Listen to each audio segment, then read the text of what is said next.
Γεια σας φίλοι και φίλες και καλώς ήρθατε σε ένα ακόμη Spicy Facts. Σήμερα θα μιλήσουμε για τα 5 μαθήματα ζωής που πήραμε από το Lion King. Ίσως την πιο αγαπημένη ταινία κινουμένων σχεδίων εκεί έξω. Πρόκειται για μια ταινία ορόσημο που συναρπάζει εδώ και δεκαετίες το κοινό όλων των ηλικιών. Κυκλοφόρησε το 1994 σε σκηνοθεσία των Roger Allers και Rob Minkoff. Η κλασική αυτή παραγωγή της Disney ζωντανεύει την ιστορία του Σύμπα, ενός νεαρού πρίγκιπα λιονταριού που πρέπει να ξεκινήσει ένα μεταμορφωτικό και επιμορφωτικό ταξίδι έπειτα από την τραγική απώλεια του πατέρα του Μουφάσα. Με φόντο το συναρπαστικό σκηνικό της Αφρικανικής Σαβάνας, η ταινία αναδεικνύει τη σημαντικότητα της οικογένειας, της αγάπης και της εσωτερικής αναζήτησης. Έχει αξέχαστους χαρακτήρες, τραγούδια και φυσικά εκπληκτικά κινούμενα σχέδια. Η διαχρονική αφήγηση και τα ισχυρά μηνύματά του το κάνουν να είναι ακόμη και σήμερα ένα αγαπημένο και iconic αριστούργημα στη σφαίρα του animation και του κινηματογράφου. Το Lion King είναι μία από τις ταινίες κινουμένων σχεδίων με τις υψηλότερες της πράξης όλων των εποχών, κερδίζοντας πάνω από $968 εκατομμύρια παγκοσμίως κατά την αρχική του προβολή. Έχερε μεγάλης εκτίμησης από τους κριτικούς και αυτό μεταφράστηκε σε 2 Όσκαρ, αυτό της καλύτερης πρωτότυπης μουσικής και του καλύτερου πρωτότυπου τραγουδιού για το Can You Feel The Love Tonight των Elton John και Tim Rice. Πάμε λοιπόν να δούμε 5 μαθήματα ζωής που πήραμε από το Lion King. Νούμερο 1.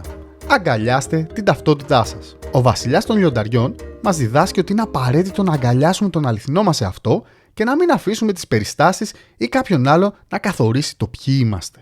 Σύμπα, με ξέχασες. Όχι, αδύνατον.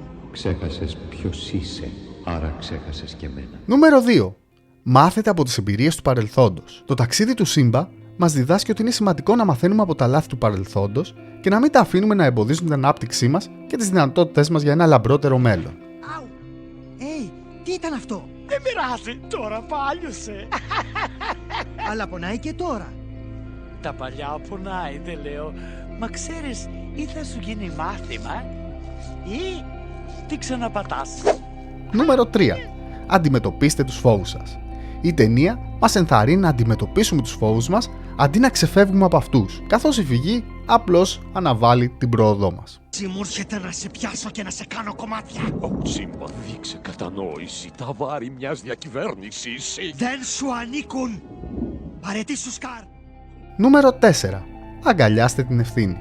Ο βασιλιάς των λιονταριών τονίζει τη σημασία του να αναλαμβάνουμε τις ευθύνες μας, ανεξάρτητα από το πόσο απαιτητικές μπορεί να είναι, και να συνειδητοποιήσουμε τον αντίκτυπο που μπορεί να έχουν οι πράξεις μας στους άλλους.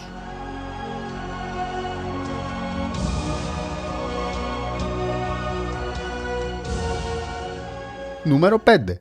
Αναζητήστε καθοδήγηση και μάθετε από τους άλλους. Ήθελα να γίνω όπως εσύ γενναίος. Εγώ όμως δεν πάω γυρεύοντας. Σύμπα, είμαι γενναίος. Δεν σημαίνει ότι σκοτώνομαι. Ο Σύμπα μαθαίνει πολλά από τους μέντορές του, δηλαδή τον πατέρα του Μουφάσα και τον γέροντα Ραφίκη, δείχνοντάς μας την αξία της αναζήτησης, της καθοδήγησης και της μάθησης από αυτούς που έχουν τη σοφία και την εμπειρία.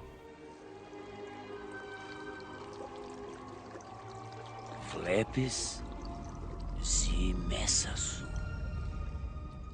Η ταινία όμως μας διδάσκει και κάτι ακόμα, την αξία της φιλίας. Και θα τα βάλουμε με το θείο σου, για αυτά εδώ. Μα είναι η πατρίδα μου. Το σπιτικό μου. Το ρημαδιό σου δεν λες μάλλον. Εντάξει Σύμπα, αφού το θέλεις εσύ, μαζί σου ως το τέλος. Ο ισχυρός δεσμός και η αλληλοϊποστήριξη μεταξύ των Σύμπα, Τιμών και Πούμπα απεικονίζει τη σημασία της φιλίας και του να παραμένουμε πιστοί στα άτομα που αγαπάμε, υπενθυμίζοντάς μας να δίνουμε προτεραιότητα στις σχέσεις μας. Είσαι καλά μικρέ? Ξέρω εγώ. Δεν τα τίναξες. Εγώ σε έσωσα. Και ο Πούμπα έστω. Κάπου εδώ ολοκληρώνεται η λίστα μας με τα 5 μαθήματα ζωής που πήραμε από το Lion King. Ελπίζουμε να απολαύσατε αυτό το ταξίδι αναμνήσεων όσο και εμείς. Γράψτε μας στα σχόλια τα μαθήματα ζωής που πήρατε εσείς από την ταινία. Και μην ξεχνάτε να κάνετε like και subscribe και να πατήσετε το κουδούνι ειδοποίησης για περισσότερο περιεχόμενο από εμάς. Stay tuned μέχρι την επόμενη φορά.